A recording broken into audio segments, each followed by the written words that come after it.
திறமை இருந்தும் இந்தியன் டீம்ல விளையாட வாய்ப்பு கிடைக்காதவர் தான் நம்ம சஞ்சு சாம்சன். இன்னைக்கு இவரை பத்தின வீடியோல ஃபுல்லா பார்க்கலாம் பாங்க. இந்த மாதிரி நிறைய இன்ட்ரெஸ்டிங்கான வீடியோ பார்க்க நம்ம பேஜை மறக்காம ஃபாலோ பண்ணிக்கோங்க.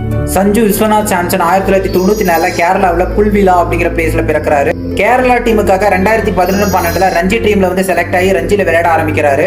ரஞ்சி மேட்ச்ல இவருடைய புதுவிதமான பேட்டிங் ஸ்டைல்னால ஐபிஎல் வந்து கவரப்படுறாரு. அப்படி கவரப்பட்ட டீம் தான் ராஜஸ்தான். வந்து 2013 சஞ்சு சாம்சன் வந்து செலக்ட் பண்றாங்க. ஸோ அடுத்து வந்து பாத்தீங்கன்னா 2016 டெல்லி டீம் இவர் வந்து டேக் ஓவர் பண்றாங்க. ஸோ அதுலயும் கலட்டி விட்டு 2018 அகைன் ராஜஸ்தான் டீமை செலக்ட் ஆகிறாரு. 2021 அதே ராஜஸ்தான் டீமுக்கு வந்து கேப்டனாகவும் மாறுறாரு. இவரோட பல போராட்டங்களுக்கு பிறகு 2015 T20 டீம்லயும் 2021 ODI டீம்லயும் வந்து செலக்ட் பண்றாங்க. இந்த 6 வருடங்கள பெருசா இந்தியன் டீம்ல விளையாட வாய்ப்பு கிடைக்காத சஞ்சு சாம்சனுக்கு இப்பதான் பெரிய லெவல்ல வாய்ப்புகள் கிடைச்சிட்டு இருக்கு. இதே வாய்ப்புகள் சஞ்சு சாம்சன் கொடுக்கப்பட்டுச்சு அப்படின்னா அடுத்து வரக்கூடிய T20 மேட்ச்ல இந்தியா தான் கப் அடிக்கும் அப்படிங்கறத நான் நம்புறேன்.